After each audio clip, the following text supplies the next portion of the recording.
नमस्कार दोस्तों, स्वागत है आपका आपके YouTube चैनल का स्टडी IQ में। आज हम 13 मई 2020 के नेशनल करंट अफेयर करेंगे और आज की करंट अफेयर की PDF वीडियो के नीचे डिस्क्रिप्शन में मिलेगी। हमारा आज का पहला प्रश्न है, हाल ही में भारत और मध्य एशिया के सर्वश्रेष्ठ क्षेत्रीय हवाई अड्डे का खिताब किसने जीता है? हमारे ऑप्शन है बेंगलुरु हवाई अड्डा, दिल्ली हवाई अड्डा, चेन्नई हवाई अड्डा, चंडीगढ़ हवाई अड्डा। इसका सही आंसर है बेंगलुरु हवाई अड्डा।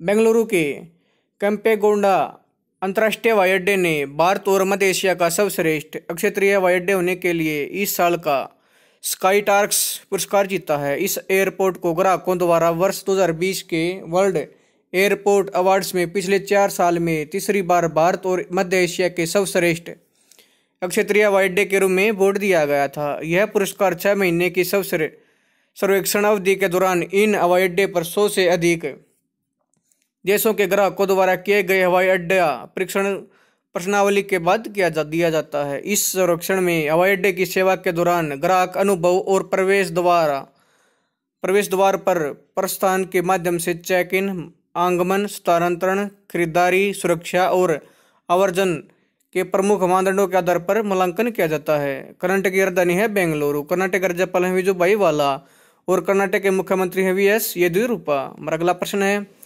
प्रिंस हैरी और मेगन मार्कल के जीवन पर लिखी गई पहली बायोपिक कब प्रकाशित की जाएगी? हमारे ऑप्शन अगस्त 2020, जुलाई 2020, नवंबर 2020, इनमें से कोई नहीं। इसका सही आंसर है अगस्त 2020 में। प्रिंस हैरी और मेगन मार्कल के जीवन पर लिखी गई पहली biopic finding freedom, Harry and Megan and the making of a modern royal family को 11 अगस्त 2020 को प्रकाशित किया जाएगा। इस बायोपिक को 2 शाही पत्रकारों ओमी स्कावी और कैरोलिन डूरन द्वारा लिखा गया है। इस पुस्तक को जारी करने का उद्देश्य एक ऐसे दंपति के व्यक्तित्व को चित्रित करना है जो अपने मानवीय और धर्मास्थ कार्यों के माध्यम से दुनिया भर में कई लोगों को प्रेरित करते हैं, लेकिन उन्हें अक्सर गलत तरीके से दिखाया जाता है। इस पुस्तक में उस दंपति के जीवन के बारे में बताया गया जिन्होंने अप्रैल 2020 में अमेरिका में बसने के लिए शाही परिवार से नाता तोड़ लिया था। यह पुस्तक उनके रोमांस के अनसुलझे पहलुओं और बकिंगम पैलेस से उनके अलग होने के निर्णय के बारे में एक झलक है। हमारा अगला प्रश्न है, हाल में प्राणवायु कार्यक्रम का शुभारंभ किसने किया? हमारे ऑप्शन है बरूहट बेंगलुरु महानगर पालिका ने, हैदराबाद महानगर पालिका ने, चेन्नई महानगर पालिका ने, इनमें से कोई नहीं। इसका सही आंसर है बरूहट बेंगलुरु महानगर पालिका ने। कर्नाटक की बरूहट बेंगलुरु महानगर पालिका द्वारा प्राणवायु नामक एक कार्यक्रम शुरू किया गया है। यह कार्यक्रम नगर निगम द्वारा बेंगलुरु वासियों के लिए श्वसन स्वास्थ्य की जांच कराने की आवश्यकता के बारे में जागरूकता बढ़ाने के लिए शुरू किया गया है, क्योंकि जिले में अब तक 175 कोविड-19 संक्रमित मामलों की पुष्टि हुई है। जिले में संक्रमितों की बढ़ती संख्या को देखते हुए लोगों को क्वारंटाइन रहने और निगरानी गतिविधियों सहित ऐसे व्यक्तियों की पहचान कराने का आदेश दिया गया है जिनके घातक कोरोना वायरस से संक्रमण होने की अधिक संभावना है। इस कार्यक्रम की मदद से बेंगलुरु में लोग किसी भी बीमारी का जल्द पता लगाने के लिए सेल्फ टेस्ट कराने में सक्षम होंगे, जो वायरल संक्रमण के साथ उन्हें परिस्थिति को बढ़ा सकती है। इसलिए यह कार्यक्रम रक्त में ऑक्सीजन स्तर कमी वाले लोगों की सहायता करने का प्रयास है, ताकि संक्रमण के घातक होने से पहले खुद की जल्दी से जांच हो सके। कर्नाटक के मुख्यमंत्री हैं VS येदियुरप्पा, राज्यपाल हैं वजुभाई वाला और इसकी राजधानी है बेंगलुरु। और अगला प्रश्न, हाल ही में भारत में आयोजित होने वाले फीफा अंडर 17 महिला विश्व कप 2020 को कब तक के लिए स्थगित कर दिया गया? 2021, 2022, 2023, 2024। इसका सही आंसर 2021 तक। भारत में आयोजित होने वाले फीफा अंडर 17 महिला विश्व कप 2020 को कोरोना वायरस महामारी के चलते अगले साल यानी 2021 तक के लिए स्थगित कर दिया गया है। फीफा कॉन्फेडरेशन के कोविड-19 वर्किंग ग्रुप ने अंडर 17 महिला विश्व कप को 17 फरवरी से 17 मार्च 2021 तक के लिए 2021 तक के बीच भारत में आयोजित करने का निर्णय लिया है। इस टूर्नामेंट को जापान और उत्तर कोरिया ने एशियाई टीमों के लिए उपलब्ध 2 जगह के लिए क्वालिफाई कर लिया है, जबकि भारत ने मेजबान के रूप में मुख्य टूर्नामेंट के लिए क्वालिफाई किया है। इस टूर्नामेंट के लिए पहले से ही 5 स्थानों का चयन किया जा चुका है। ये 5 स्थान हैं अहमदाबाद, भुवनेश्वर, गुवाहाटी, कोलकाता, नवी मुंबई। टूर्नामेंट के उद्घाटन सत्र के लिए गुवाहाटी को चुना गया, जबकि समापन सत्र के लिए मुंबई का चयन किया गया है। फीफा के अध्यक्ष हैं गियानी इन्फोर्टिनो। इसकी स्थापना 21 मई 1904 को। इसका मुख्यालय है ज्यूरिख, स्विट्जरलैंड में। और फीफा वर्ल्ड कप कब से कब तक होगा? 17 फरवरी से 7 मार्च 2021 तक। हमारा अगला प्रश्न, हाल ही में प्रधानमंत्री नरेंद्र मोदी ने राष्ट्र के नाम से संबोधन में कितने लाख करोड़ रुपए के आर्थिक पैकेज का ऐलान किया है? हमारे ऑप्शन है 20 लाख करोड़ रुपए, 30 लाख करोड़ रुपए, 40 लाख करोड़ रुपए, इनमें से कोई नहीं। इसका आंसर है 20 लाख करोड़ रुपए। प्रधानमंत्री नरेंद्र मोदी ने राष्ट्र के नाम पर अपने संबोधन में land, labour, liquidity and loss पर बल देने हेतु 20 लाख करोड़ रुपए के आर्थिक पैकेज की घोषणा की है। इस आर्थिक पैकेज की विस्तृत जानकारी वित्त मंत्रालय द्वारा जल्द ही साझा की जाएगी। साथ ही इन्होंने अपने संबोधन में कहा कि आज जिस आर्थिक पैकेज का ऐलान किया गया वह भारत की जीडीपी पर का करीबन 10% हिस्सा है। इसके अलावा उन्होंने बताया कि पैकेज किसानों, मजदूरों, मछुआरों, प्रवासियों और देश के उद्योगों को राहत देने के उद्देश्य से जारी किया गया है। उन्होंने कहा है कि यह 20 लाख करोड़ रुपए का पैकेज 2020 में देश की विकास यात्रा और आत्मनिर्भर भारत का अभियान को एक नई गति देगा। पीएम मोदी ने अपने भाषण के दौरान स्थानीय उत्पादों पर जोर दिया और देशवासियों से स्थानीय उत्पादों के महत्व के बारे में बताते हुए उन्हें अपनाने का आग्रह भी किया। इसके अलावा उन्होंने संबोधन में यह भी साफ किया है कि लॉकडाउन के चौथे चरण का ऐलान राज्य एवं केंद्र शासित प्रदेशों से सुझाव मिलने के बाद 18 मई 2020 से पहले किया जाएगा। उन्होंने बताया कि लॉकडाउन का चौथा चरण लॉकडाउन 4 पूरी तरह नए रंग रूप वाला होगा और नए नियमों वाला होगा। प्रधानमंत्री ने कहा कि कोई राह मुश्किल नहीं है, आज भारत में चाह भी है और राह भी है। इस तरह की संकल्प शक्ति ही भारत को आत्मनिर्भर बना सकती है। प्रधानमंत्री ने भारत को आत्मनिर्भर बनाने के लिए 5 स्तंभों पर ध्यान देने की आवश्यकता पर बल दिया और ये 5 स्तंभ हैं। पहला है अर्थव्यवस्था, एक ऐसी इकोनॉमी जो इनक्रेमेंटल चेंज नहीं बल्कि क्वांटम जंप लाए। दूसरा है बुनियादी ढांचा, जो आधुनिक भारत को पहचान बना सके। हमारा तीसरा पॉइंट है व्यवस्था, 21वीं सदी के सपनों को साकार करने वाली तकनीक पर आधारित व्यवस्था तैयार की जाए। और चौथा है डेमोक्रेसी, दुनिया की सबसे बड़ी डेमोक्रेसी में हमारी विब्रेंट डेमोक्रेसी हमारी ताकत है। आत्मनिर्भर भारत के लिए हमारी ऊर्जा का स्रोत है। और आज का और पांचवा है मांग, भारत अर्थव्यवस्था को आगे बढ़ने के लिए मांग और आपूर्ति श्रृंखला में सुधार करना ही 5 स्तंभ है। हमारा अगला प्रश्न है, हाल ही में किसके द्वारा चैंपियन नामक एक नए पोर्टल का शुभारंभ किया गया? हमारे प्रश्न है सूक्ष्म, लघु और मध्यम उद्यम मंत्रालय द्वारा, गृह मंत्रालय द्वारा, वित्त मंत्रालय द्वारा, इनमें से कोई नहीं। इसका आंसर है सूक्ष्म, लघु और मध्यम उद्यम मंत्रालय द्वारा। केंद्रीय सूक्ष्म और लघु मध्यम मंत्रालय द्वारा चैंपियन नामक एक नए पोर्टल का शुभारंभ किया गया है। यह प्रौद्योगिकी आधारित एक नियंत्रण कक्ष सह प्रबंधन सूचना प्रणाली है। चैंपियन का अर्थ है certain and harmonious application of modern process for increasing the output and national strength, यानी आधुनिक तकनीक के सामंजस्यपूर्ण अनुप्रयोगों के साथ छोटे उद्योगों को राष्ट्रीय और वैश्विक स्तर पर सक्षम बनाने के मूल लक्ष्य के अनुरूप इस पोर्टल को चैंपियंस नाम दिया गया है। इस पोर्टल पर एमएसएमई मंत्रालय से जुड़ी समस्त जानकारियां एक स्थान पर उपलब्ध कराई जाएंगी।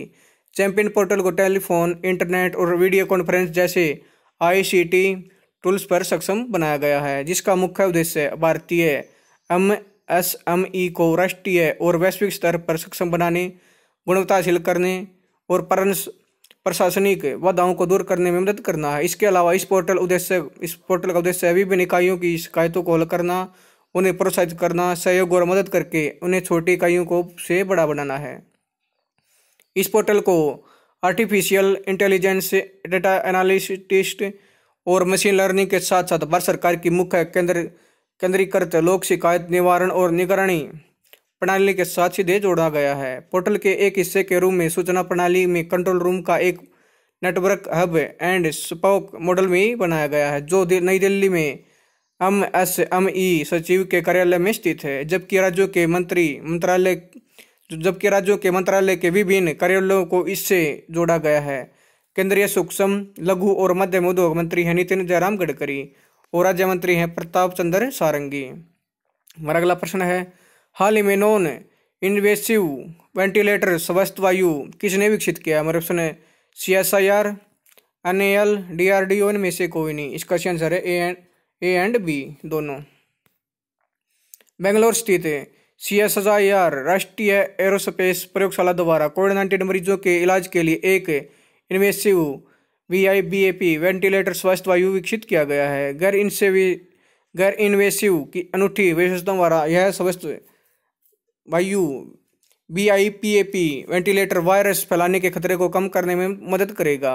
इस वेंटिलेटर को बिना किसी विशेष नर्सिंग संचालन के साथ साथ बहुत सरल, लागत प्रभावी, कॉम्पैक्ट और अधिकांश स्वदेशी उपकरणों के साथ कॉन्फ़िगर किया गया है।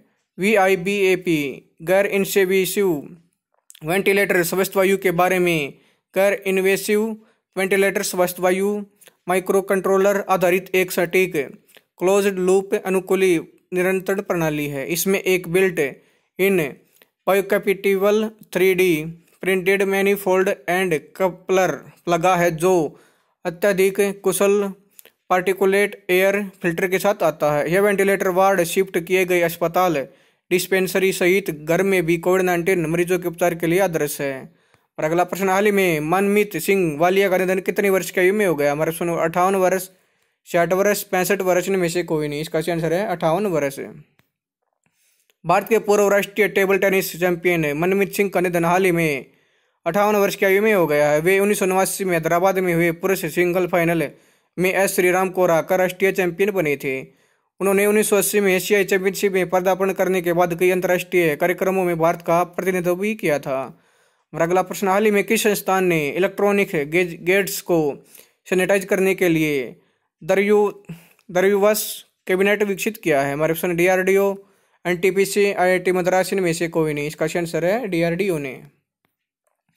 हैदराबाद स्थित DRDO की प्रमुख लैब रिसर्च सेंटर इमारत ने अल्ट्रावायलेट सैनिटाइजर नामक एक स्वचालित व संपर्क रहित कैबिनेट विकसित किया है। इसे mobile phone, iPod, laptop, currency note, cheque, challan, passbook, paper, लिफाफे आदि को सैनिटाइज करने के लिए डिजाइन किया गया है।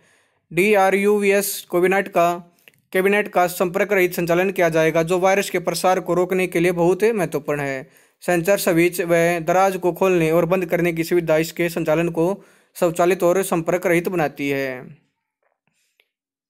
है। यह कैबिनेट के अंदर रखी गई वस्तुओं को UVC का 360 डिग्री एक्सपोजर प्रदान करता है। इसकी एक बार जब सैनिटाइजेशन प्रक्रिया पूरी होने के बाद यह सिस्टम स्लीप मोड में चला जाता है, इसलिए ऑपरेटर को इस डिवाइस के पास इंतजार करने और खड़े रहने की आवश्यकता नहीं होती। DRDO के अध्यक्ष हैं G सतीश रेड्डी। इसका मुख्यालय है नई दिल्ली में। हमारा अगला प्रश्न है, हाल में किस केंद्रीय मंत्री ने उड़ीसा केंद्रीय विश्वविद्यालय हेल्पलाइन भरोसा का शुभारंभ किया है? हमारे ऑप्शन है रमेश पोखरियाल निशंक, डॉक्टर हर्षवर्धन, नितिन गडकरी। इनमें से कोई नहीं। इसका आंसर है रमेश पोखरियाल निशंक ने। केंद्रीय मानव संसाधन मंत्री रमेश पोखरियाल निशंक ने उड़ीसा केंद्रीय विश्वविद्यालय हेल्पलाइन भरोसा का शुभारंभ किया है। यह हेल्पलाइन सेवा कोविड-19 महामारी संकट के दौरान छात्र समुदाय को होने वाली परेशानियों को दूर करने के उद्देश्य से शुरू की गई है। इस हेल्पलाइन के माध्यम से उड़ीसा के सभी विश्वविद्यालयों के छात्रों को संज्ञानात्मक, भावनात्मक पुनर्वास सेवाएं प्रदान करना है। हेल्पलाइन सेवा भरोसा के अंतर्गत कोविड-19 महामारी के मद्देनजर उड़ीसा के सभी विश्वविद्यालयों के छात्रों की चिंताओं को संबोधित किया जाएगा। इस अनावरण कार्यक्रम के दौरान HRD मंत्री ने छात्र समुदाय की चिंताओं को दूर करने के लिए देश भर के केंद्रीय और राज्य विश्वविद्यालय और अन्य उच्च शिक्षण संस्थानों से भी भरोसा पहल को अपनाने का आग्रह किया है। उड़ीसा के मुख्यमंत्री हैं नवीन पटनायक और इसके राज्यपाल हैं गणेशी लाल। हमारा अगला प्रश्न, हाल ही में किस केंद्रीय मंत्री द्वारा अंतर्राष्ट्रीय एक्सचेंजों पर भारतीय रुपया, अमेरिकी डॉलर, वायदा एवं विकल्प अनुबंधों को लॉन्च किया गया? हमारे ऑप्शन है निर्मला सीतारमण, महेश भट्ट, डॉक्टर हर्षवर्धन। में से कोई नहीं। इसका आंसर है निर्मला सीतारमण। केंद्रीय वित्त और कॉर्पोरेट मामलों की मंत्री निर्मला सीतारमण द्वारा अंतर्राष्ट्रीय एक्सचेंजों पर भारतीय रुपया, अमेरिकी डॉलर, वायदा एवं विकल्प अनुबंधों को लॉन्च किया गया है। गांधीनगर, गुजरात के गांधीनगर स्थित gift international financial services centre ने BSE के India INX and national stocks exchange के NSE IFSC में INR USD वायदा एवं विकल्प अनुबंधों को लॉन्च किया गया है। INR USD अनुबंधों गिफ्ट IFSC में एक्सचेंजों में लॉन्च किए गए हैं क्योंकि पिछले तकरीबन 1 में भारत से संबंधित वित्तीय सेवाओं की अच्छी खासी बाजार हिस्सेदारी अन्य अंतर्राष्ट्रीय वित्तीय केंद्रों के खाते में चली गई है। गिफ्ट IFSC में एक्सचेंजों से कारोबार या हिस्सेदारी को भारत में लाना देश के लिए आर्थिक गतिविधियों और रोजगारों में वृद्धि की दृष्टि से स्पष्ट तौर पर फायदेमंद है। यह ट्रेंडिंग IFSC के माध्यम से भारत और भी अधिक वैश्विक भागीदारी लाएगी एवं भारत के IFSC को विश्व स्तर पर जोड़ेगी, क्योंकि यह गिफ्ट IFSC से सभी वैश्विक प्रतिभागियों के लिए समस्त समय क्षेत्रों में 22 घंटे उपलब्ध होगी। हमारा अगला प्रश्न है, हाल ही में किस पैरा एथलेटिक ने संन्यास लेने की घोषणा की? हमारे ऑप्शन दीपा मलिक, सानिया नेहवाल, महेश भूपति, इनमें से कोई नहीं। इसका सही आंसर है दीपा मलिक ने। पैरा एथलेटिक दीपा मलिक ने भारतीय पैरा ओलंपिक समिति में पदाधिकारी के रूप में अपनी सेवाएं देने के लिए पैरा ओलंपिक खेलों से संन्यास की घोषणा की है। नेशनल स्पोर्ट्स कोड के अनुसार एक सक्रिय एथलेटिक किसी भी फेडरेशन में आधारिक रूप से पद पर नहीं रह सकता। वह पैरालंपिक खेलों में पदक जीतने वाली पहली भारतीय महिला है और इसके साथ साथ अपने शानदार करियर के दौरान कुल 58 राष्ट्रीय और 23 अंतर्राष्ट्रीय पदक जीतने वाली पैरा एथलेटिक भी है। भारतीय पैरालंपिक समिति की स्थापना 1992 में। इसके महासचिव हैं गुरशरण सिंह। हमारा अगला प्रश्न, हाल ही में किस देश ने परिवहन क्षेत्र निवेश में वंस इन ए जनरेशन की घोषणा की? हमारा ऑप्शन ब्रिटेन, दक्षिण कोरिया, नेपाल, इनमें से कोई नहीं। इसका सही आंसर है ब्रिटेन। ब्रिटेन की सरकार ने परिवहन क्षेत्र के निवेश में वंस इन ए जनरेशन की घोषणा की है। ब्रिटेन सरकार ने कोरोना वायरस महामारी बीच देश में साइकिलिंग और पैदल यात्रा को प्रोत्साहित करने के लिए एक बड़ा हिस्सा लगभग 2 बिलियन पाउंड के पैकेज की घोषणा की है। नया निवेश जनता के लिए यात्रा के लिए नए विकल्पों का उपयोग करने और सार्वजनिक परिवहन में भीड़ भाड़ से बचने के लिए समर्थन सुनिश्चित करने के उद्देश्य से किया गया, क्योंकि आने वाले हफ्तों में यात्रा प्रतिबंध धीरे धीरे कम हो जाते हैं। ब्रिटेन की राजधानी है लंदन। इसके प्रधानमंत्री हैं बोरिस जॉनसन। हमारा अगला प्रश्न है, हाल ही में पहली तिमाही में 19 लाख यूनिट्स बेचकर कौन दुनिया का दूसरा सबसे बड़ा स्मार्ट वॉच विक्रेता बन गया? हमारे option Samsung, Apple, Nokia, Redmi. इसका सही आंसर है सैमसंग। और पहले स्थान पर कौन है? एप्पल। सैमसंग इलेक्ट्रॉनिक्स पहली तिमाही में 19 लाख यूनिट बेचकर दुनिया का दूसरा सबसे बड़ा स्मार्ट वॉच विक्रेता बन गया है, जबकि 76 लाख यूनिट्स के साथ एप्पल पहले स्थान पर है। मार्केट रिसर्च फर्म स्ट्रेंजी एनालिस्टिक की रिपोर्ट के मुताबिक जनवरी मार्च के दौरान सैमसंग ने 1.9 मिलियन स्मार्टवॉच का शिपमेंट किया है। हमारा आज का आखिरी प्रश्न है, गूगल के एक्स CEO और पिछले कितने सालों तक अल्फाबेट के बोर्ड मेंबर रहे एरिक समिट ने हाल ही में अपने पद से इस्तीफा दिया? हमारे ऑप्शन 18 साल, 20 साल, 15, 25 साल, इनमें से कोई नहीं। इसका सही आंसर है 18 साल। गूगल के एक्स CEO और पिछले 18 साल तक अल्फाबेट के बोर्ड मेंबर रहे एरिक समिट ने हाल ही में अपने पद से इस्तीफा दे दिया। उन्होंने जुलाई 2001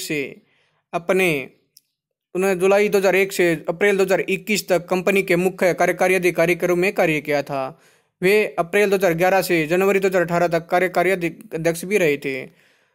दोस्तों, अगर आपको ये वीडियो पसंद आए तो आप मेरे YouTube channel career study IQ को लाइक करें, सब्सक्राइब करें और इसके बेल आइकन को दबा दें ताकि आने वाली वीडियो का नोटिफिकेशन आपको टाइम पे मिलता रहे। धन्यवाद दोस्तों।